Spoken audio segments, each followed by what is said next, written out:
Welcome to the Cloud Security Podcast by Google. Thanks for joining us today. Your host here are myself, Tim Peacock, the Senior PM for Detection, UEBA, Risk in Google SecOps, and of course, Anton Chuvakin, a reformed analyst and senior staff in Google Cloud's Office of the CISO. You can find and subscribe to this podcast wherever you get your podcasts, as well as at our website, cloud.withgoogle.com/cloud-security/podcast. If you enjoy our content and want it delivered to you piping hot every Monday, please do hit that subscribe button. You can follow the show, argue with us, and the rest of our Cloud Security podcast listeners on the Google Cloud Security community page.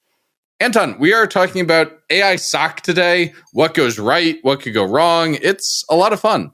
Yes, this was a really fun one. And I feel like AI SOC has been, exploding, not like physically exploding, but exploding in people's minds, at least if we believe the RSA Vendor Expo and social media. But we wanted to talk to somebody who kind of actually knows this and who maybe isn't as biased as some other people opinion on this. I'll be like super mellow. He certainly passed the ethical bar, as we will see later on in the episode. Yes. And so, this is such a fun topic that maybe without any further ado, let's turn things over to today's guest. Today, we are joined by Augusto Barros, a principal product manager at Profit Security. Augusto, thank you so much for joining us today. We're talking about, I feel, a very 2025 topic, which is AI SOC. And could you just start us out by telling us what is an AI SOC? Well, thanks, Tim and Anton, for having me. Well, what is the AI SOC? I think we're probably going to hear some different definitions. But, for everything that we've been looking in the cybersecurity space where definitions kind of get a little fuzzy, I think in this case is becoming kind of more clear than usual. I think these are the tools that will do some of the triage and investigation on your behalf in an automated mode, kind of how much of automation that's still, of course, open for debate, but using some of the AI technologies that we've been seeing kind of using everywhere else. And, that's pretty broad. Maybe help paint a picture. Like, let's imagine a world. I used to work at Stripe, and one of my favorite questions that Patrick and John Collison would ask in product reviews was, what if this goes right? Not what if this goes wrong? And so imagine that AI SOC goes right. What does that look like? What does the post-AI SOC world look like if it goes right? I love the question because this is kind of what I've been working on kind of the past kind of few weeks.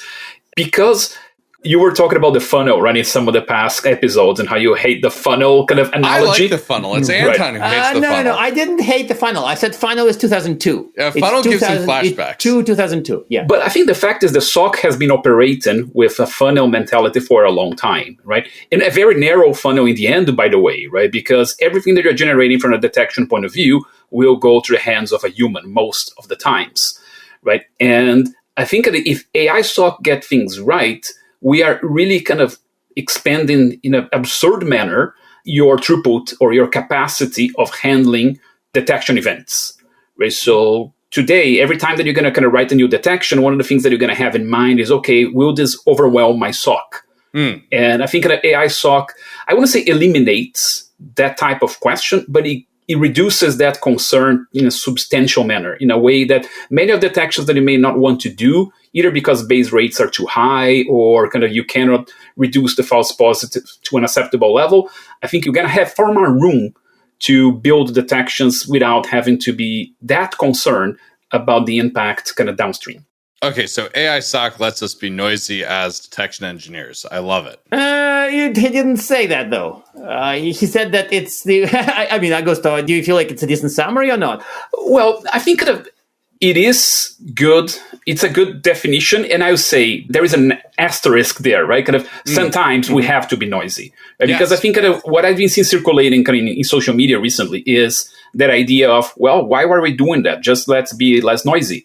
And, well, if that was easy, we had done that probably a long time ago. Yeah. And we know that's not easy. So we have to handle, right, and to live with that noise. And I think AI SOC really helps in that sense. I like that. And I like that your definition is quite crisp. And I think that the way it works and the way the future looks is kind of both exciting, yet at the same time not crazy. Like there's no like viral humans kind of story and some other stuff that we, of course, didn't expect from you specifically. Of course, hey, you're smarter than that. You're a former Gartner analyst. How about that?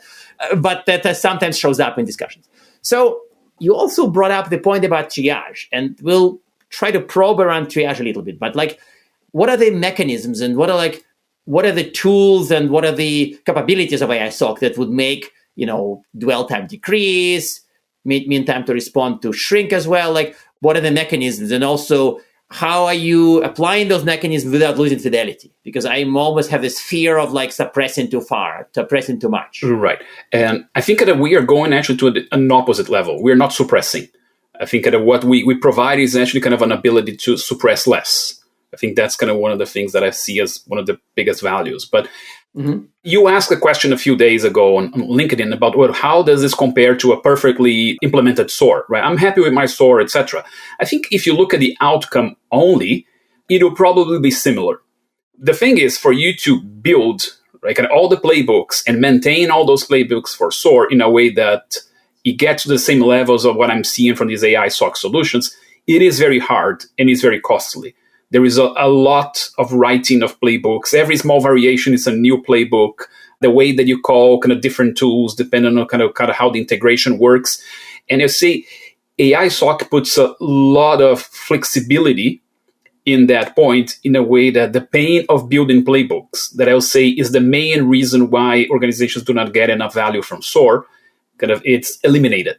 Right? So what we are doing, right, kind of a get profit security specific case, right, we write a lot of investigation steps, right? And our humans, our security operations specialists.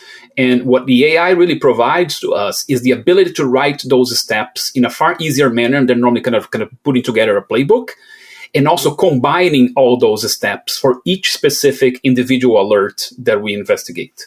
And I think that's kind of really kind of the big difference, right? Kind of you out of the box, you start investigating alerts. There is all the knowledge there and all that kind of concern. I think you remember when we are kind of studying this, right, kind of in our Gartner times, right, kind of we were always asking the SOAR vendors, kind of, how are your customers using your pre-built playbooks? And it was almost like, oh, just as a reference, right, just to understand the abilities of the tool, but they were never using the out-of-the-box tools, right? What I'm seeing in this new word is our content, right? If I can define it that way, is fully used, right? Kind of as soon as we start getting the alerts, we start investigating with that knowledge without having to ask the customers anything. Yeah. So let me, before Tim asks the next question, I'm getting like really weird flashback to pretty much to a different part in our past at Gartner when we were looking at Yuba vendors. Oh no! And some of the Yuba vendors overdid this whole no rules theme. Is that there was a particularly offensive, like really offensive, really offensive Yuba vendor that just printed these little stickers that said no rules. And as if from that day, you would never write a human written rule. So I'm not trying to blame that this is the AI SOC thinking, but what I'm trying to say is that there's an analogy in people saying, SIM rule writing is too hard, we're just going to get ML instead. Is this a bit of a similar fallacy here or not? And then maybe actually don't answer it because Tim's next question is almost the same question. Well, I think, maybe in fairness to that no rules vendor, they were making a reference to Salesforce's no software, right? We should not be fair to that vendor, by the way. We should really not be fair to that vendor. Because I still have on my desk here a Shape Security no bots pin from back in the day, which is very similar in spirit to a no rules or no software pin. But I do want to pick at this, and I want to make another observation here. It kind of sounds like you're describing the AI as a tier 1 analyst who doesn't have boredom or frustration and has infinite tolerance for tedium. Is that accurate to say?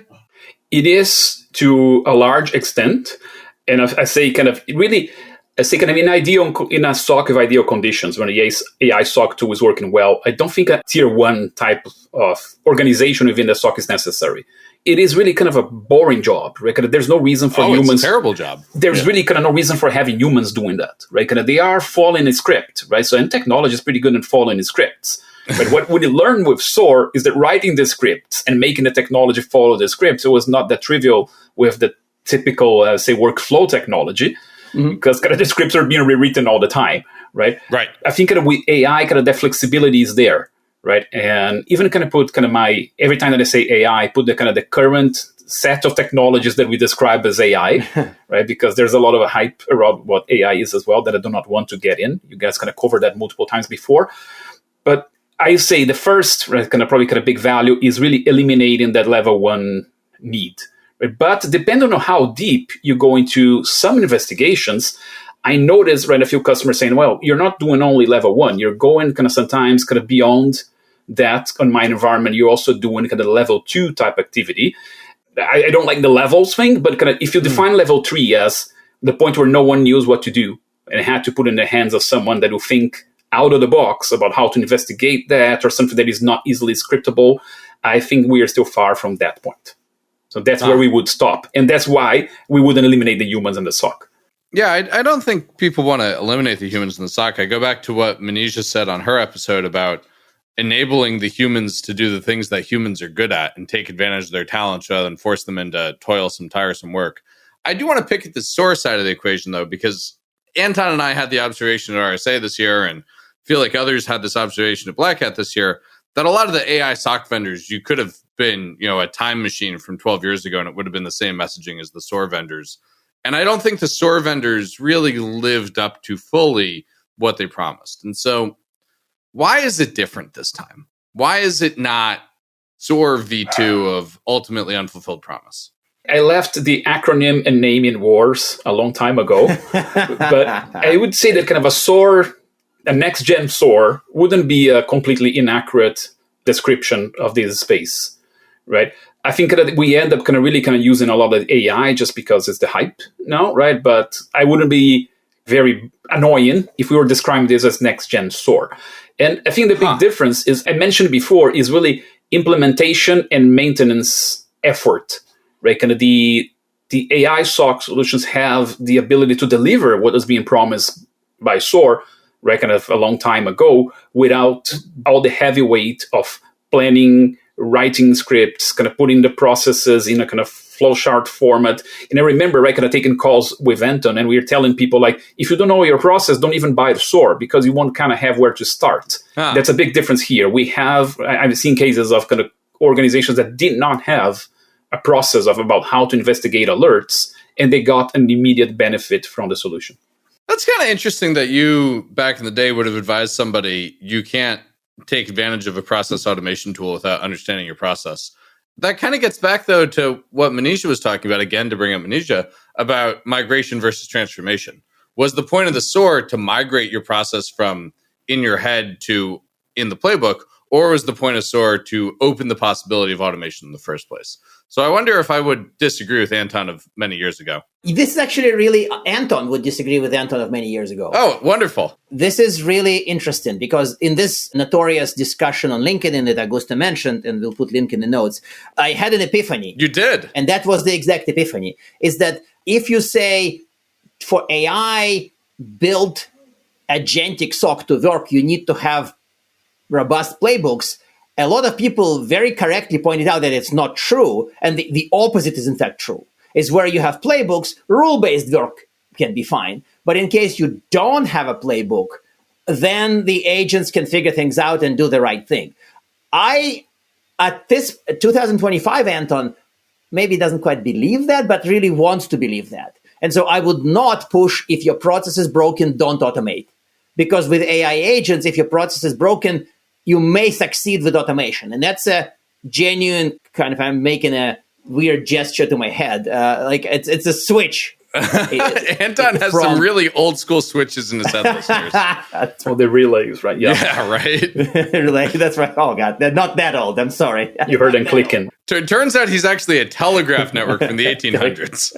Okay, Anton, the next question is yours, and I really like it as a metrics question. And so the PM in me is sad to not ask this one, but you should ask it. I think that it's less of a metrics. I think I'm going to just vent for a little bit. Like when we were wandering around RSA, we tried to find the proof that AI SOC works. And proof would be some kind of metrics of success. We did not find that proof. That's correct. But I also want to know if I am on a journey to AI SOC, how do I measure progress? So maybe give us both. Give us how do you measure that it works and how do you measure your transition to it? Like I am 1% AI SOC, I'm 10% AI SOC, I'm AI SOC. Which SOC metrics would show improvement? We are bundling all this, piling all this stuff on Augusto, hoping he will figure it out. Let me see if I won't have a buffer overflow and forget a piece of the question, right? But I'd say the most obvious ones, right, are kind of the mean time to something metrics, right? Kind of mean time to investigate, mean time to respond, because you have automation there. You're going to investigate those alerts quite fast, right? So you can obviously reduce the time that it takes for you to investigate and thus respond to something. Now, you can also look into the number of alerts that you can investigate with the same team, right? Just the absolute number is meaningless, right? But if you realize that the same team is investigating 10 times more alert than before, it really kind of is a very strong indication that kind of you increase the efficiency, right? Kind of the throughput of that organization. Now, there are more things that you can start measuring later that I think that can show the additional value of these tools. One of those, for example, is how much or what types of alerts you ignore. Right? If you look at our report, right, kind of from we released on kind of the AI state of the SOC, we talk about kind of sometimes 30, 40% of alerts that are ignored by SOCs, right? And what they do is essentially put in that line there and say, okay, there's too much. I will not bother looking into anything that is under this line, either of severity or possibility of being, right, kind of a true positive. But they put the line somewhere and say, I won't look into anything under this line. And I think kind of either reducing or eliminating that line is a very strong indicator that your AI SOC is giving you results. And the last one that I find kind of more interesting, but it's really kind of probably kind of really kind of down the maturity journey for the organizations that are using this, is the expansion of your detection coverage. Because you're naturally, because of kind of limitations you have in investigations, you will look for less stuff, right? Because kind of every time that you put a new detection in place, you're going to generate more alerts. So there are many detection engineers that are right, kind of constrained by their ability or their capacity, the investigation capacity, right? So if you increase that investigation capacity, I would expect, right, kind of over time, that the organization will be able to look for more things, either in more places or more threats. This is you almost have to caveat with increase the capacity without sacrificing quality or with increasing quality or anything. Because ultimately I can remember the intern example from our Gartner days. Oh, MSSP is great. We just had to hire an intern to delete all the alerts and we are fine. This is a real story. I think we even put it in the paper at the time. But like, we don't want that intern now on our stuff if it's a robot, especially if it's a robot. Yes, I think that tracking the accuracy metric is a must, right? You'd say it is a metric of the quality of the service, right? If you're doing all that I was mentioning, like investigating very fast, right? But half of the time you have to revert the result of my investigation because it was inaccurate, right? Kind of then there's no point. Kind of you should probably kind of compute the time that you spent, right? Kind of, and also kind of the exposure that you have, right? If you're kind of filing something as benign, right? Kind of that was malicious in the end, right? The level of exposure that you have during that time is considerable. But then I'd say one of the things that you have to keep track of is the accuracy of the solution that you're implementing. And I think that one big part of this is on the shoulders of the vendors to have an ongoing quality control process. Right? So, I remember sometimes you look into some of the ISO standards, right, that can come from the assembly line and be used in an operation like a SOC, for example. Okay, let's get a sample of the alerts and look at them, right, manually and determine if kind of the AI kind of arrive at the right conclusion, right, and keep, right, kind of improving and tracking that metric, because accuracy is a must. Well, I feel bad that you're getting negative reactions on your answer from both of us, but the PM in me doesn't like this answer. Not negative. No. I don't think I was negative. I'm going to be negative. I'm going to be negative. I feel like if you're saying the metric that gets better is mean time to whatever, and we're talking about an automated system, that's like cheating at metrics almost to the scale of Goodhart's law cheating at metrics. Really? It's not quite. Well, yeah, of course, automation makes your mean time to investigate better. That's like a no-brainer. Like, of course, the automated system responds faster than the human does. I'm curious if there are like higher level business metrics we could talk about here, because we had Dominic on. He aired this week that we're recording this, and he was talking about risk reduction through the use of agents in Google SOC. Right, but Dominic is an extreme outlier. And I think his was maybe too high level. So is there like a middle ground here where we can feel good about what the AI SOC is improving without it being like super obvious or super high level? I think that what I was pointing, for example, like the detection surface, right? Kind of how much you're covering from detection. I think it goes in that direction because you can link your increased detection capabilities to how much risk you're reducing, right? When you reduce the time to respond, you're also reducing kind of exposure in a certain manner.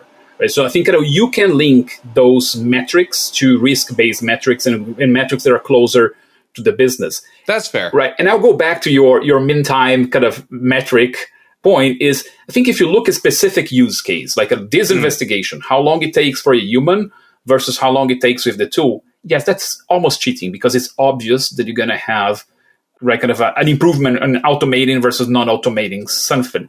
But I think these metrics need to be looked in a broader sense, right? Kind of as an average, right? Kind of, as we say, in the meantime, right? Kind of in a broader group of use cases, because then you can see, for example, that the organization that is being able to automate more types of investigations will get a better benefit than those that, for example, are trying to do the same thing with SOAR. And because SOAR is harder to use and set up, some of those use cases will never be either automated or fully automated. Or they never happen. That's fair. Because the burden is so high. Yes. Okay. So I do want to come back to the organization thing and talk about kind of the misconceptions that you're seeing. So what are kind of the mental stumbling blocks people are running into with this? Because there are so many ways to think about AI wrong. What are the common ways you're seeing to think about AI wrong? Right. I think they're there are those when you look into the proposition of the tool, like, okay, you're going to eliminate my people, right? My SOC people, and right, you got to have this robot here. Yeah, fire the SOC. That's a bad idea. Right. Kind of, we know that kind of the technology has limits today. You cannot do it. I think the other one is related to how these things operate, right? And I would say there are multiple approaches to the problem, right? But I think that many people approach this believing that you get an alert and you throw into a single huge LLM and say, hey, go figure this out, right? And it's rarely that case, right? I think there are a few vendors trying to do that, and I doubt that they will succeed. But we normally can have a more complex architecture in terms of separating kind of all the challenges in the investigation, like kind of building an investigation plan, converting a question into a specific query into different tools. And each one of those questions can be a separate call to a separate model, right, in a different approach. Sometimes you're going to use a deterministic approach. Sometimes you're going to use the LLMs. So I think kind of the separating this idea, like, the magic big model, they're going to throw the alert in and it's going to come with a magical answer versus this more nuanced and complex architecture that is really the truth for most implementations out there. That to me makes sense, and it does give me a minor flashbacks to SOAR, but I also see the differences. So that part is, I have kind of a compassion with this solving some old problems and creating a smaller number of new problems. Is this fair? Like a smaller number of new problems and solving enough of the old problems of, not having playbooks, playbook design, or asking experts to write and then update playbooks all the time. All this stuff is solved, but maybe some of this new stuff is still problematic a little bit. Yeah, I think it's that typical optimization effort that when you go through and you remove a constraint in the system, you start finding where the others are. Right? So I say that finding the issues on the detection side, right? And if you look and say, hey, you have 99% of accuracy, right? And when you look at kind of those determinations that you've done, right, kind of almost 100% were false positives. Mm-hmm. Okay, you probably have a problem on detection, right? And then you have to look there and then understand, right? With all those caveats about kind of being able to be, right, kind of to look into more uncertain situations that will naturally generate more false positives, etc. If you have those levels, there is a problem, right? I think that's one of the challenges that you'll figure out, right, if they solve the investigation triage part. And the other is, what do you do after, right, kind of you arrived at determination? Okay, we either define this as benign or malicious. What are the next steps, right? Because the customers out there, they still do not want the full automation. Most of the time, that's very clear, of course, especially not to resolution. Right, yeah. But then that requires them to do something. And then the question is, are they ready to do something? I think that's kind of, the next, if someone comes to this without anything figured out, that's the next stumbling block that they will have. right? Okay, we're getting kind of these responses. Okay, this is malicious. I have to do something. How do I do something, right? Yeah. And how do you do something with confidence if you're not the one that did all the preceding steps? Right. This is an excellent point. And the ethically challenged AI SOC vendors who I met at RSA would immediately say, oh, we are working on the full automation to resolution. Just hold on for a bit and we'll build it. That to me is a classic bad faith answer. It's basically do whatever you want now and then later we'll magically fix all of it. That to me is a classic bad faith answer. It's not a good answer. Don't accept that answer if your vendor said that. I don't think Prophet says this, but so. Listeners, I just love when Anton refers to a category of vendors as ethically challenged. No. I'm referring to a specific vendor. Oh, a specific vendor. No, it is not about the category. It's about a vendor who literally, I said, oh, so you automate everything. And said, no, not remediation. I said, what about remediation? Oh, we'll do it really soon. We're going to just write this and it's going to automate remediation as well. It's like, whoa, no. It seems perhaps unfair to a vendor to categorize them as ethically challenged based on one booth interaction, but... Okay, fair. They may be ignorant. Ignorant is better. I think it's fine. They may be ignorant, or they might have just been scared talking to the famous Anton Chuvakin and some guy next to him. They did not know who I was. I just was a random dude asking questions now. I was holding on the anecdotes that would inflate Anton's ego, and then you go there and ruin everything. Thank you. No, the best, Augusto, we were at RSA a couple years ago. We're talking to a vendor at a booth. The two of us are standing there. This guy, he says, you two look familiar. Oh, I listened to your show. This is great. I can tell everybody I've met Anton Chuvakin. And that was the end of the sentence. I'm standing right there. It's really, I felt great that day. It was awesome. But Anton, you have the last question before we close, and you should ask it. Because we're coming up on time. Yeah, my ego doesn't need enough boosting at this point. But I have a source of nervousness, and it's kind of like a good nervousness about AI SOC. So imagine that you built what you want, and everything works out. Like Tim wanted to structure it as things worked out. And triage is just much better.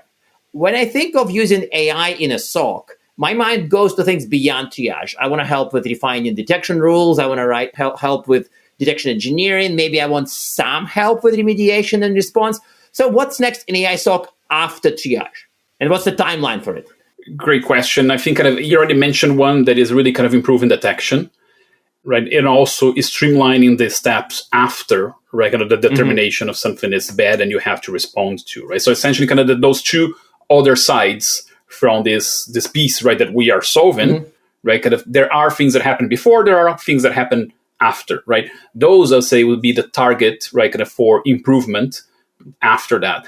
Now, one thing that I really like from what is happening with AI SOC is when I was kind of working for a SIM vendor, I was trying to find ways to identify how efficient certain detection content pieces were, or kind of how certain data sources would lead you more into real cases or kind of real kind of more true positives, for example, on those types of questions about the detection engineering in general.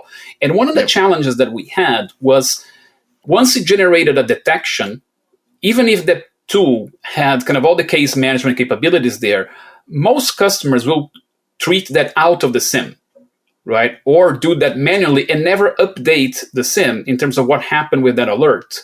So you had a lot of detections, but you didn't have the information about the outcome of that detection. Was that a true positive? Was that a true negative? Was that a kind of a false positive? Was that irrelevant? Right? Kind of how long did it take? Kind of what was the impact? Right? And all those questions about what happened after.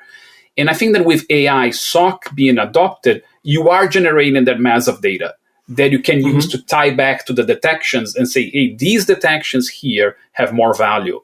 You have a gap in detections here because I'm not seeing. Right? Oh, yes, that's huge. That's huge. The gap analysis or the kind of like a coverage analysis is absolutely amazing. And we do want machines to do it. I don't want freaking auditors with magnifying glasses. And checklists. Don't forget their clipboards. And checklists. Thank you. Magnifying glasses and the checklist, both. Yes.